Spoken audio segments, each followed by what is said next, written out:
Live from Orlando, Florida, you're now listening to the OZone Podcast, the voice of Orlando Magic fans. Join us every week for a unique fan perspective on all of the latest Magic news and updates. The show starts now.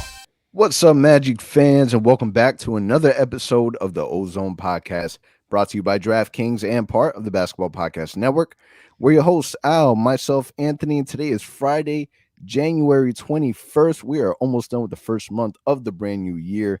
And in today's episode, we're going to talk a little bit about some injuries that we're experiencing already. And then we're going to jump into some get off your chest and some mailbag questions that our listeners have submitted. What's going on now? How we doing? What's going on, man? I'm excited. It's all about the listeners today, pretty much, huh? We got mailbag, we got get it off your chest. It should be fun. Yeah, not a whole lot going on, but you know, where we are getting closer and closer to that trade deadline. There's already been massive trades, not massive trades, but at least some transactional trades that have gone on in the NBA. And it's only right that we start off this podcast by definitely reviewing this past week. But man, the biggest talk of the town was the infamous, that I'm now calling infamous. Is it okay if we call it infamous if it just happened?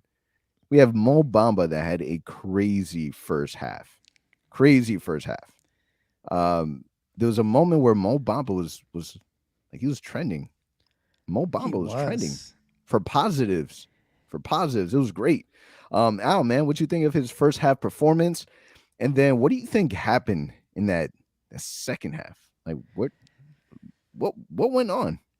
That was wild. And it's funny, me and you texted right at halftime. I'm like, man, Mo Bamba's killing it. We were kind of back and forth for a couple of texts. And my response to you was, watch him go scoreless in the second half. It wasn't quite as bad, but he got into foul trouble. In some way, somehow, he only scored 4 points. Did not shoot a single three-pointer after going 7 out of 8 in the first half. I'm going to blame that on the coaching staff. I mean, you cannot have such a hot hand and not find a way to get this man the ball. I mean, I get the Sixers did a great job defending him and kind of guarding him a little closer to the three-point line in the second half. But still, you got to find this guy some way, somehow, before he got into foul trouble and just see if he was still hot. But I mean, the positive side of that is Mo Bamba showed what we've known already. This kid can shoot the ball. That has never been in doubt. Which that's what makes him such an interesting prospect. It's the fact that, hey, he's 7 foot, crazy wingspan, and can shoot it. He can block shots well and shoot it well. That's what we know so far. It's everything else. That's a question mark with Mo Bamba, unfortunately. So it was impressive. It was wild to think about the fact that Embiid was playing so well in the first half, and yet Mo Bamba did even better than that. But unfortunately, the life of Magic fan, the second half came, the Sixers crushed us completely, and unfortunately, Mo Bamba got into foul trouble and couldn't play much. How about you? What were your takes on Mo Bamba's performance last night?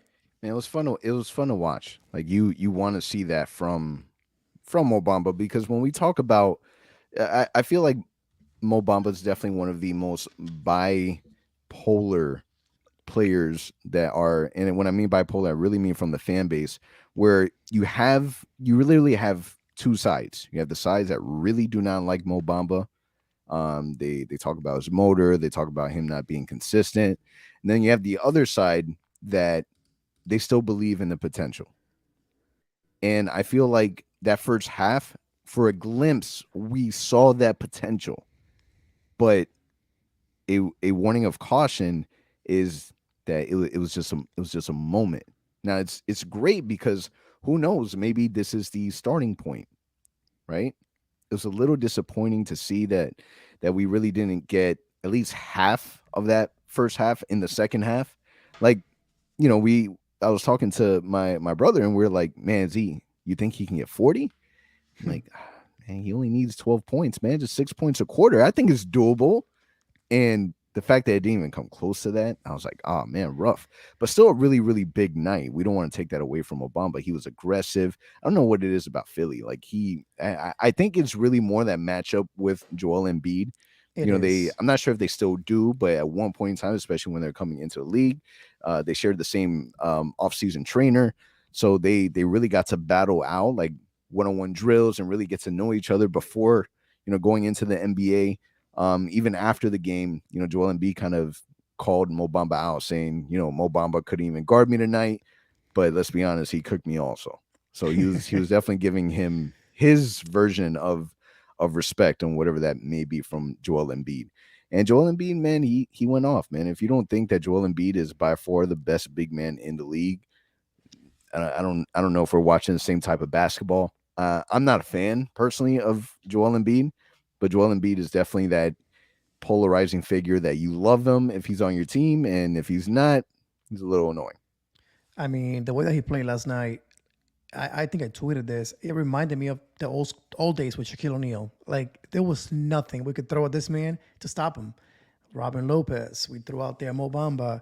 And mind you, I think Wendell Carter could have probably done a better job, at least pushing him off a little bit of his comfort zone. But we had nothing for this man. Like Robin Lopez just basically threw his hand up and said, "You know what? I can't do anything about it." He just started pushing him. Like there was nothing he could do. That was special to watch as well. I did find it kind of corny that in the last minute of the game, whatever it was, the last few minutes, they put him back to score 4 points and took him out. I'm like, come on, man.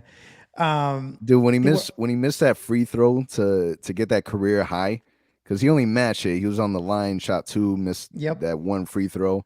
I was like, man, that's what your ass gets, man. Get off the court. You're too injury prone to be playing extra garbage minutes just so that you can get a career stat. They were up 26, man. Like, you don't do that. I mean, Yeah. if the game's a 10, 12-point game, I get it, close enough. But by 26, wasn't really a good look. You can tell Doc Rivers was like even second guessing it himself. Like how much would that really fall on the coaching staff? Like, dude, you really put him out there. You're already stomping the Magic. Your man already dropped, 40 plus points. You're really going to drop him in there, leave him in there so that he can get his 51. Like, really? That's what we're doing. That's why the minute that he missed it, all right, get off the court, man. Get off. That's why old school NBA, they would have put him on his ass. They would have fouled him so hard that it would have sent the message to not do it again. But I'll be honest with you. The only thing I was really disappointed in, and I understand why we did it, but the decision to play Robin Lopez as much as we did instead of going with Mo Wagner, um, I get it, man. He's a vet. He's a big body, can really get in there physically with Joel Embiid, and Joel Embiid is a physical specimen. I get all of that. I just like the way that Mo Wagner plays. Like he really impacts the game. He's giving 120, 130% effort. The dude is an antagonizer, which I absolutely love.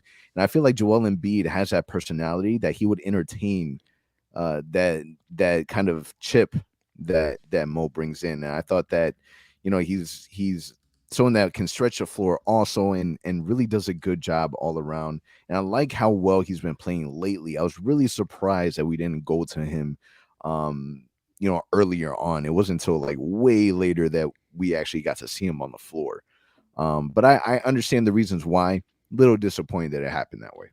yeah, and Mo loves to get in people's heads. He loves it. And I think the funny part is Embiid is known to be easily influenced and to be easily impacted by guys like that. So I think Mo Wagner could have been that guy that maybe just threw him off a little bit. I was surprised that, again, when he was killing Mo Bamba, killing Robin Lopez, like, hey, throw him out there and see what he can do. But no, unfortunately, we didn't see that until later on in the game. And even then, he wasn't really kind of guarding Embiid. So it's upsetting because, like you said, it would have been fun to watch. Dude, he got under Luka Doncic's skin. You don't think he would have done twice as worse to Joel Embiid? And it might not even be anything like spectacular. It's just being annoying. And I feel like Mo Wagner has that annoying, you like him that he's on your team, but if he's on the opposing team, you absolutely hate him. Like I feel like he would have that. And little things like that really does, help the team in some capacity, whether that throw Joel Embiid off his game because now he's too focused on, really trying to take down Mo Wagner, or he picks up a tech, like little things like that, alters the game. And I wish that we would have at least entertained that early on just to see, because you're right. Robin Lopez was getting the business by Joel Embiid, and we kept going to him. Speaking of that, Luka against Mo Wagner, what were your thoughts on that little scuffle there? It wasn't really nothing crazy, but what were your thoughts on that? It's funny. I laughed at it because you saw the comments at Luka and China. Like Luka he's a superstar, man. So he's kind of like, man, who who are you? Like, let's be real. And Mo Wagner's not doing anything crazy, but someone else scores and he starts flexing, and it annoys other people. And I enjoy that. I like that. Like it gives me Matt Barnes vibes. Like Matt Barnes to this day is still one of my favorite players to play on the Orlando Magic, even though it was a really, really short stint. I enjoyed it. Rayford Alston is another player that comes to mind. Like you just like that little additional, like little thing that you don't expect. The Orlando Magic is so cookie cutter, bro. Like so cookie cutter. And I enjoy seeing players that kind of have, that additional dog that I'm not scared of nobody. And whether it's an enforcer or someone that is just gonna go in there and chip it away, man. And I enjoy that. And I think that out of all teams, I would have loved to see, him really get into Philly. Would I have loved know. to have seen it. That would have been great. That would have been great. But like you said, the whole Luka Doncic thing, it just shows again that character that he has, what he brings to the team. To get into Luka again, you don't really see Luka kind of lose the way that he did. But I guess there was some chatter going on back and forth, and that's what he's known for. He just gets in your head, whether you're winning or you're losing. He's gonna try to get in there and impact the game in any way that he can, and to make it even better, he's been killing it lately. So I think Yeah, he's he's earned playing some really minutes well. off the bench, especially with all the injuries that we have. I think we should see him out there a little bit more. I love Robin. He's done great while he's been out there. But I think there's a simple little thing that he's earned minutes. And you got to reward him on a night like last night where we're getting killed in the second half. Switch it up a little bit. But I love what I'm seeing from Mo. I hope that we keep seeing it. Both Mo's, actually, Mo Bamba and Mo Wagner, for different reasons. But I love the Mo Wagner part of it when it comes to getting people's heads. It's funny you mentioned Matt Barnes, 'cause that's the one guy that comes to mind when I see him play. Like, it reminds me of that. He's not doing anything crazy out there, but he's getting into the opponent's head, and I love that. Yeah, I mean, through the stretch, we got a win against Charlotte, lost against Dallas, Portland, Philadelphia. Had a little scare with RJ Hampton in his knee late into the Philadelphia game, and luckily it wasn't anything too serious. We're expecting for him to be sidelined 2 to 4 weeks due to MCL sprain and bone bruise. So how fortunate are you to see that it's not something severe to where is going to be missing RJ Hampton for an extensive period. Man, it was very similar to Wendell Carter. Like the way that he was holding onto his knee, the way that he was just screaming. The camera caught a good angle of that, him screaming and basically saying, "Don't touch me," kind of don't touch my knee. It was scary. And the first thing that comes to mind, of course, because we've seen two of those in recent memory with Isaac and Falls, it's like, oh my God, he tore his ACL. That's the first thing that came to mind. Then I watched the replay. I'm like, wait, it was an awkward kind of landing, but it was not kind of like a tear. It was more like a sprain. And thankfully, we found out today it was a sprain. It was a bone bruise, and thankfully, it's only 2 to 4 weeks. So we will definitely see him again this season. I'm happy that we can say that because again, anytime we see a player holding out to their knee in a Magic uniform, you think Never the a good sign. worst automatically. Never a good sign. And this just adds on to the fact that the Orlando Magic continue to have the worst record in the NBA. We're now 4 games ahead of Detroit for the worst record in the NBA. So we got a 4 game cushion there, especially for the people that are out there that are really in for the tank at this point of the season. I understand it, but what are your thoughts on the fact that you really look at the NBA standings and we're dead last? Now, when I personally look at it, I feel like we're not. I mean, I'm biased, man. I'm biased, but when I look at it, I don't see us being like the normal worst team in the NBA type of team. Just You know what? because, like, I personally feel like we are a sleeping giant, and we're literally just waiting for certain things to kind of happen for it to change completely. Now, I do feel like it's getting to a point where we're now touching close to, the second leg of the season, and it's definitely too late for us to really make a run, right? And I just, dude, Markel, Jonathan Isaac, the vets, the draft pick, like you look at it, and you can easily convince yourself that this will be the last season that we are in the last place. Like this would be it. But I mean, what are your thoughts when you see that the Magic are the last place team? I mean, I guess at this point, I keep saying it. I don't want to think about the tank. I don't want us to tank anymore because we went through it last year and we got our hearts broken. And I would hate, imagine us finishing all this year of suffering again, the worst record. And on Twitter, it's very popular to see this like, oh, the Magic will pick fifth. Just our luck, right? So, for those that don't know, when you finish with the worst record in the NBA, your odds are actually higher to get the fifth pick than it is to finish with the first. So knowing the Magic's luck in recent memory, we'll probably pick fifth. That's just a joke on Twitter, right? My thing is, I think I found a solution to the problem, and it is the Magic are just trying to tank bad enough right now so that when JI does come back and Markel and MCW and everybody else comes back, and maybe we win 3 out of 4, 4 out of 5, and all of a sudden we're kind of piling up wins, we're still going to secure a the top three best odds in the draft. Like they're trying to now mess that up. Because other than that, man, it makes no sense. Again, even Markel, the guy's joined the team now since December 17th at practice. It is now January 20th, a month and almost a week into it. He's still not back. JI is a mystery. According to what we've heard, he looks amazing, but he's not quite ready yet. MCW, whatever happened to him, his foot injury, it's been 6 months. We haven't seen him. So it's a lot of weird things kind of going on. Even Wendell, he had a hamstring. His hamstring was sore.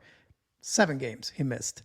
So I feel like it's something kind of I won't call it tanking officially, but they're not in no rush to pile up wins right now. It's just weird. It's crazy because this is by far like the greatest excuse ever to tank, which is we're not going to give a deadline for injuries. We're not going to communicate when these players are returning because we don't want to rush their recovery process. And it's acceptable. Nobody is going to bat an eye on it because the excuse is, well, the Orlando Magic, they've never had a healthy roster. They're still missing this person, that person, on and on and on. But we're not going to rush the process. Jonathan Isaac, he's been gone for if you were to ask me, man, how if you remember, like, how was Jonathan Isaac last game? Like, he got hurt. But I don't remember this. It's been so long. There's been 2 NBA champions already since the last time that we've seen Jonathan Isaac play. And it's hard. But again, the easy excuse is there's no deadline. We want to make sure that when they come back 150% healed. And the flip side to that is great. When you get Jonathan Isaac back, we want to make sure that he stays back. Because previously when he got hurt in the bubble, the questions now or back then were, Dan, did we rush Jonathan Isaac back? We made it worse. So part of it is, I'm sure they're being overly cautious because Jonathan Isaac is supposed to be like their guy. That's their draft pick. That's supposed to be their Giannis. Like that's him. He's supposed to be the centerpiece. And we haven't been able to get a glimpse of that at all. It's crazy. But I really think that's their mindset they have right now is, hey, I wouldn't be surprised if you see, honestly, J.I. come back after the trade deadline, All-Star break, kind of, I think it's February 20th, in that range. So basically, you'll see him for a month and a half. You'll see him for that March, a little bit of April, the season ends. So again, and even then, I expect the Magic to have a heavily, heavily managed minutes restriction on both Markel and J.I. So again, they won't impact winning very much. They're going to go out there, they're going to show some glimpses of how they look. That will be it. I mean, I don't know. It's crazy, and I guess at this point we got to buy into it because we're now really in the second half of the season. We're now thinking of next year, pretty much. So at this point, it is what it is. Tank if you're gonna tank, but you won't hear out of my mouth like, "Oh man, I hope we lose tonight." I don't care honestly about it. I just want to see what happens in the lottery. I mean, after last season, I don't want to go through that again. It's that simple. It is the most Orlando Magic outcome to have one of the worst records in the NBA and not get the first pick, not get the second, so on and so forth. I definitely get the fear. So last year it's the opposite. We were all positive. We're gonna get top two for sure. We're super positive. This year, I'm trying a different approach. We're gonna get a fifth. We're gonna miss out on the top three power forwards and this new kid that just got into the draft. Yeah, we're gonna miss on all of them. just our luck. Prepare for the worst. I like that. You're trying to protect yourself from Yes. getting heartbroken. I get Yes. it. I get it. It's a good strategy. I've been using that same strategy for like the last 10 years. Has it worked? No, Damn it. nah. Every Damn it. season ends in heartbreak. All right, man. We're gonna jump into our mailbag. So this first one comes from Blue and White Ignite podcast, who asks, "Who, in your own opinion, is the most important guard on this team? And if Bamba continues to play half the way he played against the Sixers, should we really trade him?" Interesting question. Most important guard on the team. I think that has to go to at this point. Ooh, it's gonna be tough. I still think it's Markel, believe it or not. Cole Anthony is who he is. He's going to put up points. Jalen Suggs, to me, has a crazy high potential and he's going to be a great player no matter what. But I think if Markel can come back the way that we think that he is going to and impact the game the way that he was doing it prior to his injury, this kid makes the team so much better. He doesn't have to score. He doesn't have to, get a triple-double. He just has to go out there and just be a floor general for our young guys, and that will make him so much better. So I think his impact on the court will impact the team the most out of all the guards that we have. The Mo Bamba question, I think that it's a tough one. You basically have to decide, is Wendell your guy, which it seems like he is, that you signed him to a contract extension, and then where are we in the draft? If we're going to draft another big guy that can play the center and the power forward, where does Mo Bamba fit in that realm? Does he still get minutes for a while? Do we still give him a chance? So pretty much it comes down to, do we believe in him still down the road? I think he helped himself last night quite a bit, but he also helped his trade value quite a bit last night. So it just depends on what the front office thinks. In my opinion, I'm 50-50, man. I can see the Magic resigning him because the potential is there, but I could also see them saying, hey, we gave you a shot. Unfortunately, we're going to cash in on your value and move on. Yeah, just to echo what you're saying, it's Markel Fultz. Like, he's easily your best and most important guard. Cole Anthony, he's still working through it, man. He started off the season really, really well, and then kind of dwindled off after that injury. He's still playing good basketball, struggling a little bit, but still at least decent basketball. Markel Fultz, he's the guy that you've been waiting for all season long, and he continues to get better. He's a big guard that can really penetrate. He's crafty with the basketball. Yeah, his jump shot doesn't look the prettiest, but the dude does damage and impacts the game in a lot of ways. Even when he was struggling in Philadelphia, they always said, okay, his shot isn't there, but he's not known to be a shooter. The reason why he was the number one pick in the draft is because he was very well rounded. He was able to do a lot of different things. And I think people underestimate like how much of a difference we're going to see with Markel Fultz being that point guard. And, it makes me happy to see that. I mean, at least knowingly, should happen soon. I hope it happens soon. And then when it comes to Mo Bamba, dude, it's one game and one game only.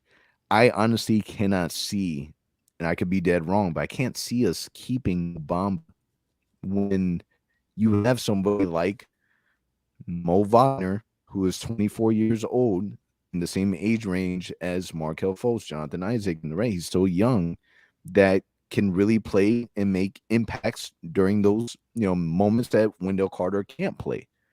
Now, maybe, yeah, you keep Mo Bamba as insurance in case Wendell Carter gets hurt because he's known to be injury prone. But at some point, you have to make a decision. And I even say this more for Mo Bamba. I'm a Mo Bamba supporter. I criticize him, but it's because I see his potential and I know what he's capable of. But, like everyone else, I question the motor.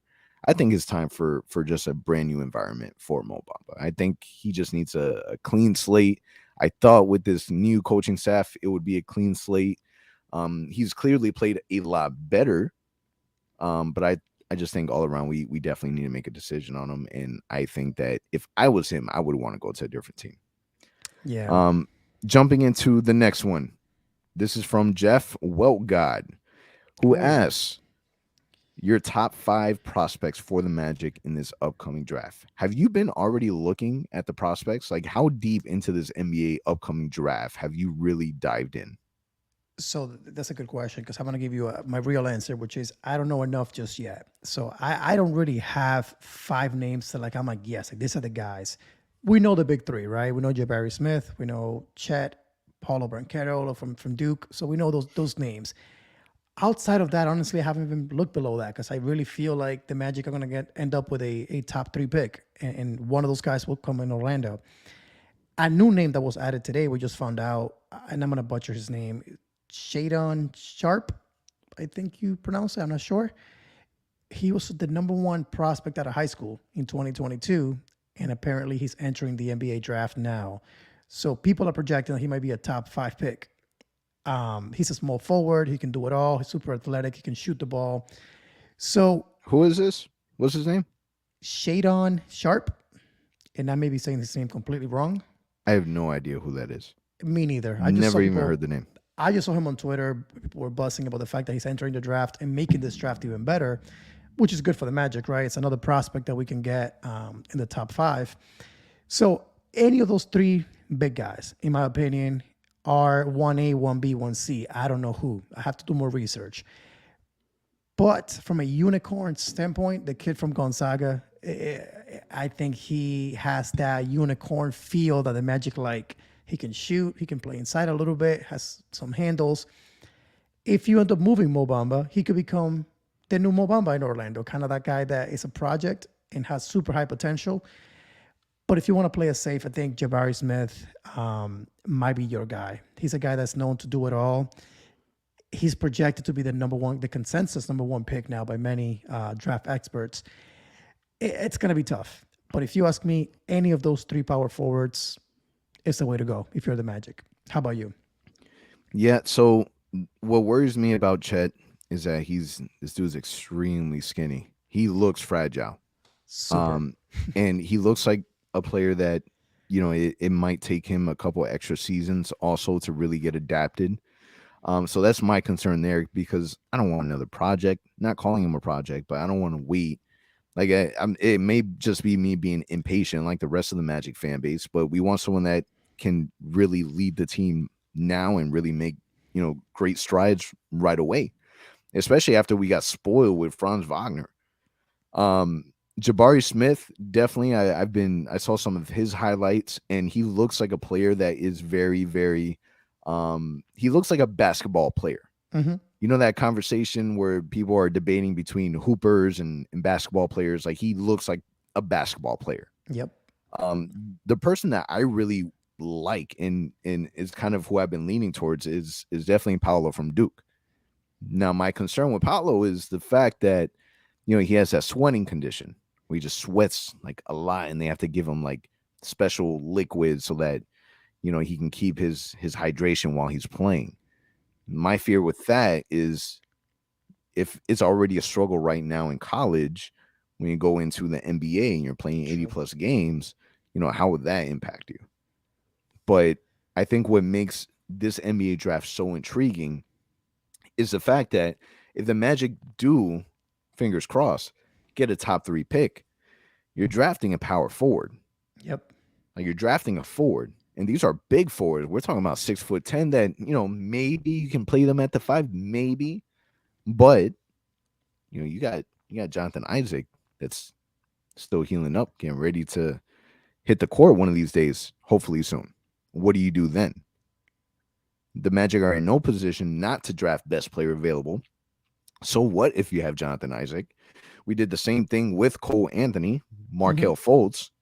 Since having Markelle Fultz, we drafted, quote unquote, 2 point guards. Yep. You draft the best player available. That's what you do.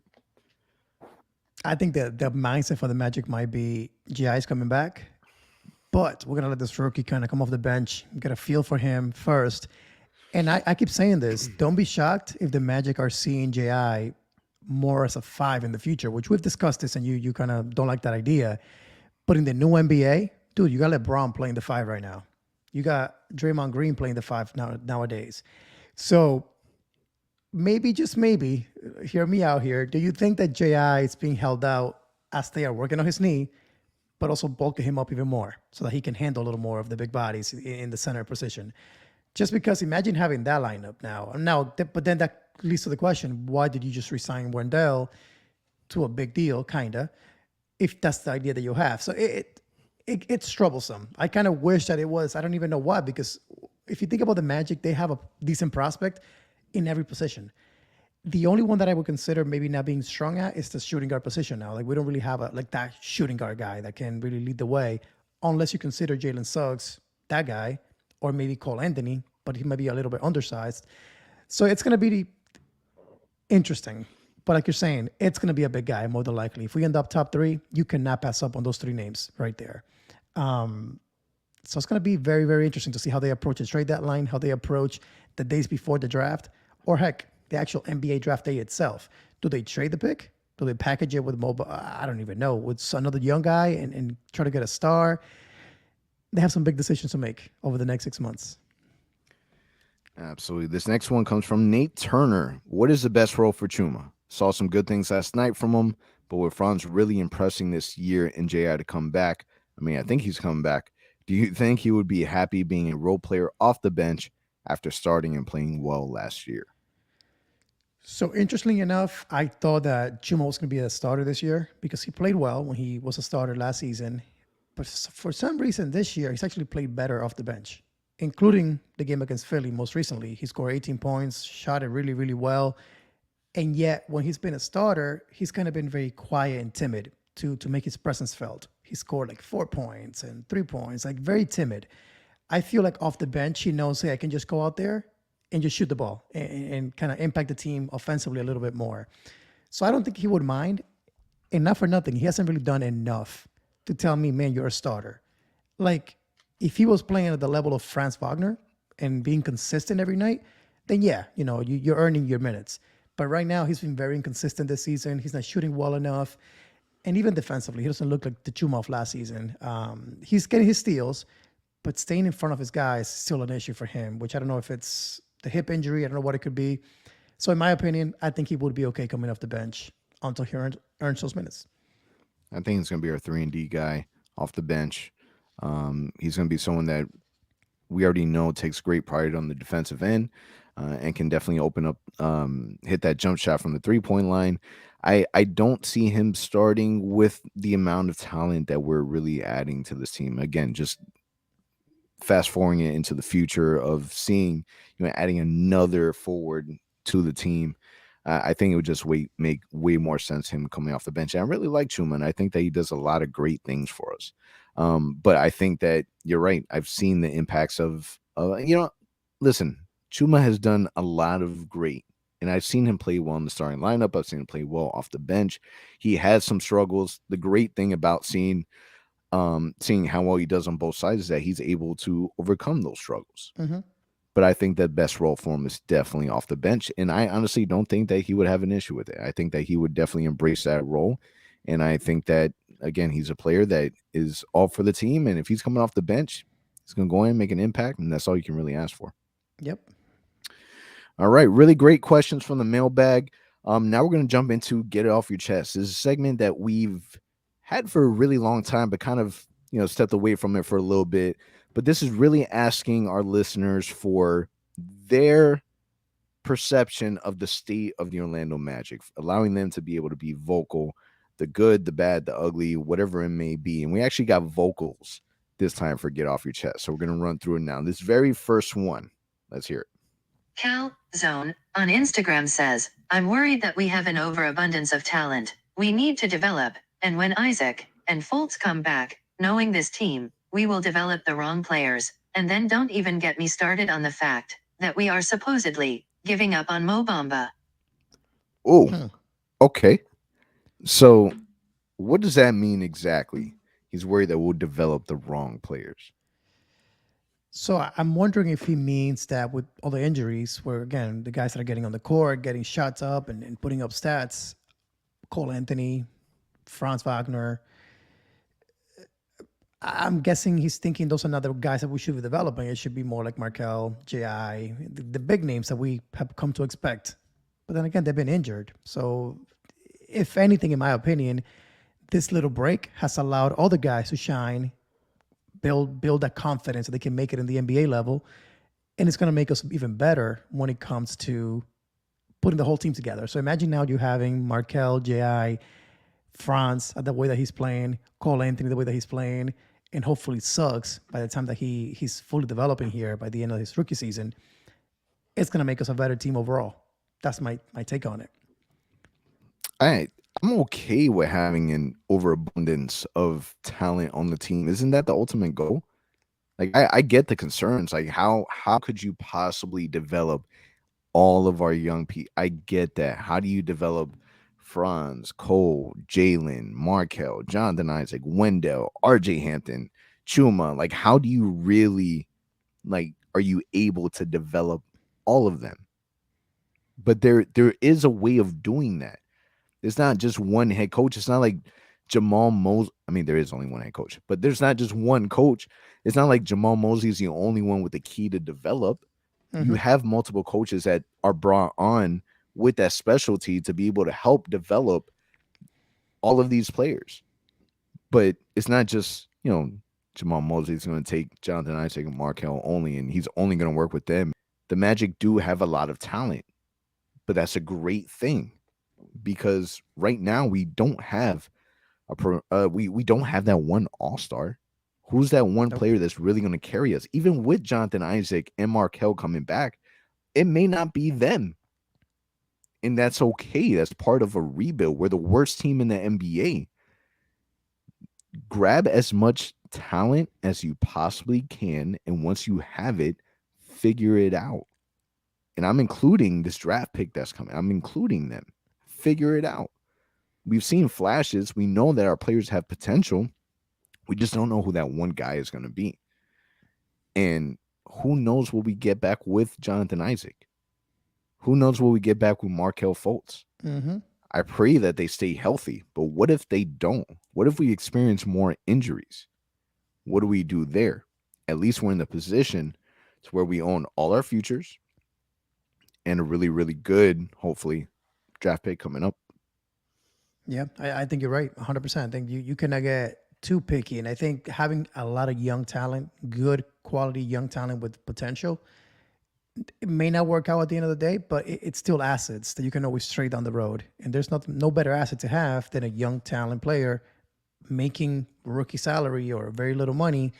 And then you pair that up with a pick, or again, if you have salary cap space, absorbing a big contract in return. So I know in the moment it may seem that way, but I think at the end of the day, all this young talent may pay off at the end of the day for the Magic, whether it is in a Magic uniform or if you package some of these guys together to land a big star down the road. I mean, do you feel like we're giving up on Mo Bamba? It's hard to say, man, because he's been here for 4 years, but he's only really played a year and a half. So it's kind of hard to say. I haven't seen enough for me to say he's warranted, a big contract. But it's hard knowing that we drafted this guy. He was supposed to be this guy, and we're going to give up on him the moment that he's finally healthy. It's a really tough decision. It comes down to numbers. It's a business at the end of the day. If Mo Bamba is okay with making a little bit less than Wendell, and by that I mean maybe 40 million instead of 50 or 45, I think the Magic keep him. But if his agents want to play the money game and say, hey, we can get money out there, and a team is crazy enough to throw at him, 70, 80 million, I think you let him walk, but then you should trade him in that case. So if you cannot renegotiate with him over the next few weeks and know what that number might be, you may have to give up on him because you don't want to lose him for nothing. That's the last thing this team needs. I think by this trade deadline, you already have, it's not like they're just waiting for the trade deadline to kind of make a decision. You have an idea of what you're able to more or less get, right? Do we think that we can get Mo Bamba for this price? If we don't think, and they're not interested in this price, and we believe that he can get more elsewhere, then you kind of make the decision, okay, then we have to trade him now. Or if not, we lose him for absolutely nothing. I think the biggest fear for the fan base is, what if this is another player that we give up on way too early, and then they go to another team, and another team reaps the benefits of a player that we were trying to develop. And I think that, that's something that we would have to accept if that did happen, because a majority of the fan base, they've gone to a point where we've gotten impatient and we're not willing to wait another 2 years to possibly, hopefully, see him being the player that people expect him to be. You know what might help the Magic at the end of the day is only 3 teams are projected to have significant cap space in this free agency: the Pistons, the Spurs, and the Magic. So, do the Spurs need Mo Bamba? Maybe not that bad. The Pistons kind of scare me because they could use a big guy to kind of pair up with the young guys that they have. So they could throw a ton of money at Mo Bamba. And then, of course, the Magic can use some of the cap space to bring him back. But that may work to the Magic's advantage. The fact that they may not have a lot of competition for Mo Bamba out there. So you may get him for cheap. So we'll see what happens. But at least that's working in our favor. We will see soon enough. All right, let's get to the next one.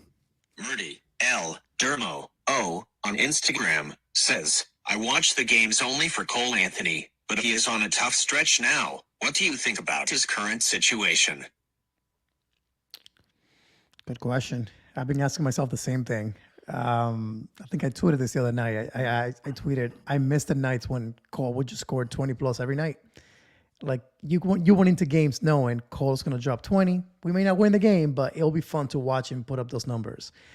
I remember, guys, he's a sophomore, right? He's a sophomore in the NBA. He's still figuring things out. Teams around the NBA are learning his tactics and what has made him successful so far. So they're adapting to him defensively. He's going to find a way. He's struggling right now to shoot the ball, and that's not helping. But I think he's going to bounce back. It's one of those rough patches that people go through in the NBA where they just cannot hit a shot, and it feels like that's what he's going through right now. But I think he's going to find a way. He's going to be fine. That's my take on it. What about you? You think that he'll bounce back, or do you think this is the Cole that we're going to basically get used to, that kind of inconsistency? He'll bounce back. Listen, he's the team leader in points and assists. He's the third best in the team for rebounds, averaging 6.2 rebounds. There's only 2 people that grab more rebounds than Cole Anthony, is Wendell and Mo Bamba. He's a small point guard that is able to play big. To me, I'm not worried about Cole Anthony. I get that we're not playing well right now, and I get that Cole Anthony has been struggling. We just now finally got him back from his injury, so maybe it's taking a minute for him to get accustomed to it again. I'm not worried about Cole Anthony. I get it. Cole Anthony is one of my favorite players. Also, last name of his jersey is Anthony, so it's. I get it. You expect every Anthony to be amazing 100% at all times, but I promise you that's not always the case. I'm sorry for all the Anthonys in the world. I apologize. It just doesn't work that way, but I think he'll be all right. Keep watching the Magic games. Don't be depressed. All right, jumping into our third one. Tank Top Miho on Instagram says, fire Alex Martins for the love of everything. Oh, we're still mad at Alex Martins? We're still mad at him? Listen, We're that's still never doing going that? to change. That's never going to change until the Magic don't make the playoffs and make some noise. That's not going to change. Man, leave Alex Martins alone, man. He's not doing anything with the franchise anymore. He's just sticking to the business side. He's minding his own business. If the Magic don't do well, he gets to keep his job anyways, because he's not worrying about the basketball operation side. That's not his department. Yeah, he's the CEO and he signs off on everything, but yeah, it's the Jeff Waltman show.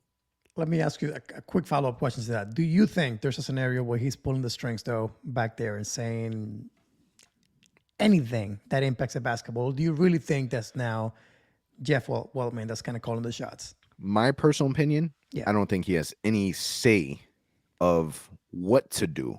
I think he has say of giving the final stamp of approval. Yep. So I don't think that he's telling Jeff Waltman, you have to go after this player, or why aren't you playing that player, or I don't think any of that's happening.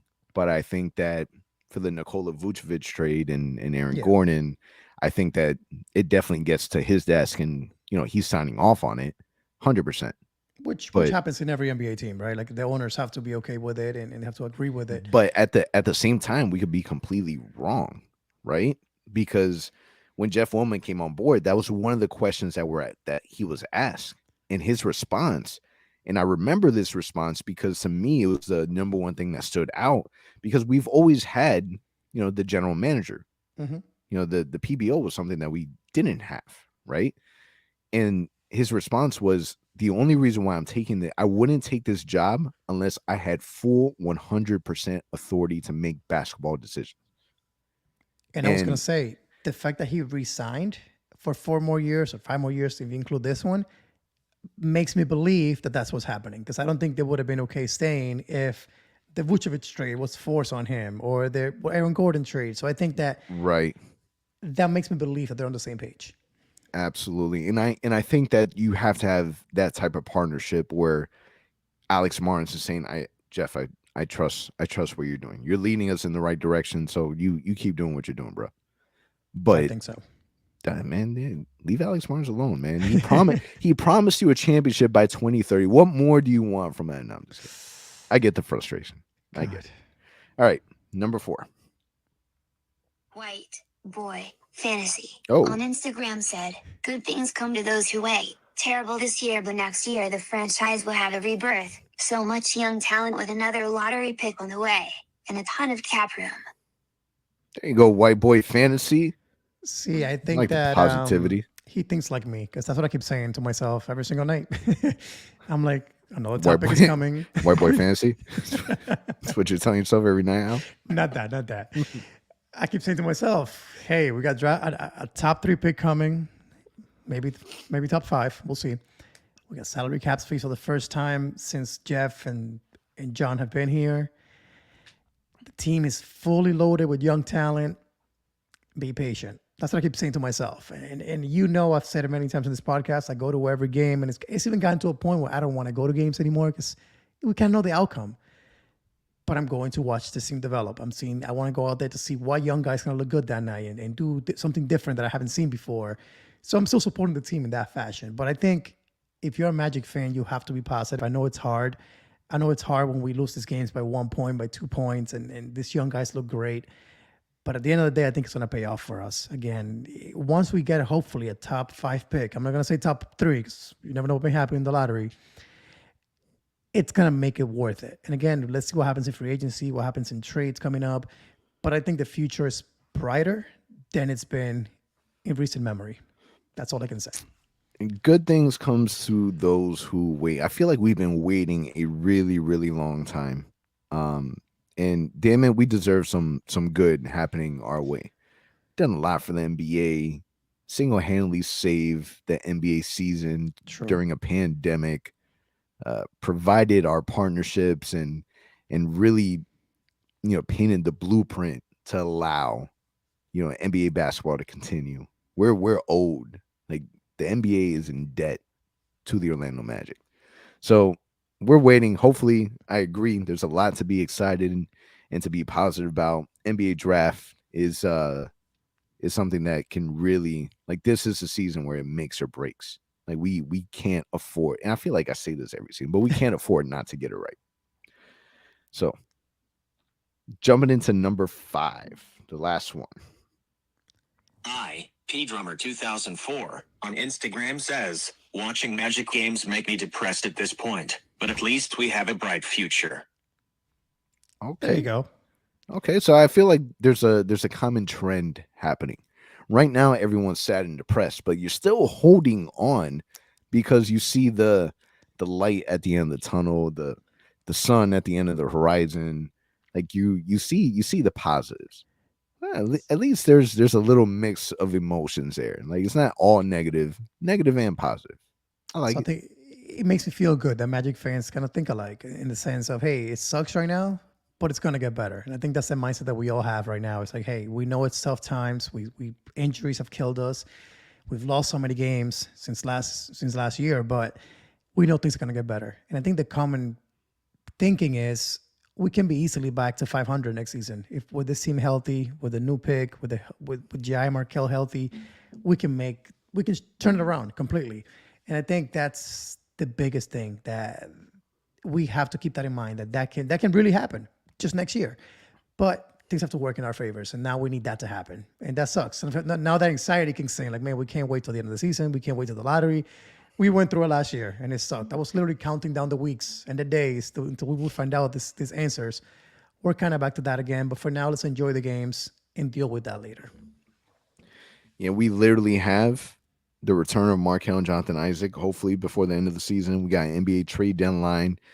We got NBA draft in the offseason. Like, there's just a lot of different things to look forward to. And I know I said this in the beginning of the episode, but I'll echo it. That's why I think that the Orlando Magic, we aren't your typical last place team in the NBA. Like, we have a direction, we have a path. We already have, a solid handful of talent on this roster. We're not the Rockets, we're not the Pistons. We're a team that we have a lot of really, really good players, and we're going to add another solid player to this roster. Who knows what we end up doing in the NBA trade deadline? We can easily turn this around. This isn't the beginning of a rebuild. I would say that we're kind of on our last leg of the rebuild. And I think that, there's a lot to look forward to, and the Magic could easily turn this around. We have to be 100%. We have to be fortunate. Got to be a little lucky, but it's definitely something that I see happening easily. I think so too. And the fun part is we get all those answers in the next 5 months, right? So we are exactly, I think, what is it now? 5 months away from June. So yeah, in 5 months, we'll at least know who we draft. We'll by then know our lottery pick. We'll by then know, or lottery, where we end up in the lottery. The trade deadline, we'll know by then. So I think it's a crucial 6 months, 5 months for this franchise. And man, we gotta just ride this wave. It's not good right now, but again, it's gonna get better here over the next few months, and hopefully into next season. The biggest thing is health. We haven't had that. That's why our record is so bad. Like you said, we're not the Pistons. They've been pretty healthy, and they're still one of the worst records in the NBA. The Rockets, pretty similar. We haven't had that. We haven't had our main players. We've been out 7 rotational guys at times, even more. Man, it's hard. I think once the health factor plays in our favor, we can, again, be a really good team, even with just that alone. Not adding another pick, not adding any free agents. Just by having health, we can turn things around. Yeah, absolutely. We just got to wait and see. A little more patience. We're almost there. The week ahead, we got Friday against the Lakers, Bulls on Sunday, and then Clippers on Wednesday. So it's going to be fun to see how this team reacts to these teams. All teams are definitely have their own struggles and challenges. What are your predictions? If there's one thing I can ask, only one thing I can ask is please beat the Lakers on Friday. That will make me feel so good. You know how I feel about LeBron James. If you can beat the Lakers and Orlando with all the bandwagon Laker fans in the arena, oh man, I'm definitely having drinks tomorrow if that happens. The Bulls on Sunday, Wendell's going to go off because he lost playing against the Bulls. And the Clippers, I'd rather read the Clippers. I don't have Paul George. I don't have Kawhi Leonard right now playing. So I could see us, we're a little bit healthier now. I can see us winning 1 to 2 games this week. But please be Friday against the Lakers, one of them. What makes Friday's game against the Lakers so interesting is the fact that the Lakers are so fragile as it is, especially with their coaching situation with Frank Vogel. Yes. And then you have the Orlando Magic, who were the worst team in the NBA. And Frank Vogel used to coach the Orlando Magic prior to going to the Lakers. Yep. And I think that this is kind of like a worst case scenario for him.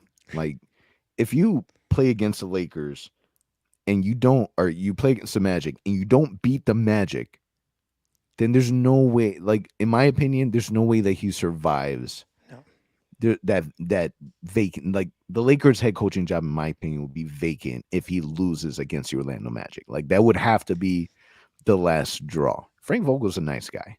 Hope it doesn't happen. I hope we win, and we win by a lot. But there's no way that he survives that game. That could break the Lakers, honestly. It really 100%. Could. If they lose by, even if it's by 1 point, but they lose to the Magic, man, I think that might be it. And I think somebody tweeted that earlier today. One of the NBA analysts said that it's funny how he's playing the Magic tomorrow. All this controversy going on. If they lose, he might not make it to Saturday as the head coach of the Lakers. So that would be really fun for me to say, hey, we beat the Lakers. We broke their team. Go figure it out. That's the benefit of being like the worst team in the NBA is that, you play against us and we're still a competitive team. Yep. If we lose, because our losses, maybe a couple that you can really point at and say, damn, we really got our ass beat. But all the other ones, we're competing to the end. And it's like, if you lose to us, it forces these teams to take a hard look at themselves in the mirror and say, damn, are we really that good? Like, did we really just lose to the mat? Did that really happen? So and don't forget, we're actually the healthiest that we've been in quite some time. Yes, RJ Hampton went down, but everyone else is going to play tomorrow, except, of course, J.I. Markell and the other guys. But as far as Suggs is back, Wendell's going to be back, Mo Bamba's playing, Gary Harris, Terrence Ross. So we have a decent roster tomorrow, enough depth to scare them. And I would love to see Mo Wagner get in there and just hack LeBron a little bit and get in his head. That would be amazing. Or with Westbrook, one of those two guys. Or with Dwight. Is Dwight healthy? Or with Is he Dwight. playing? Yeah. I think Or he is. Dwight. That'd be fun. That'd be a fun little situation.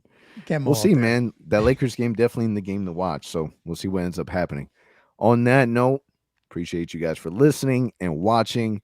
It's a wrap for me and Al. Catch you guys next week. Thank you for listening to the OZone Podcast, the voice of Magic fans. Follow us on Twitter and Instagram at the OZone Pod.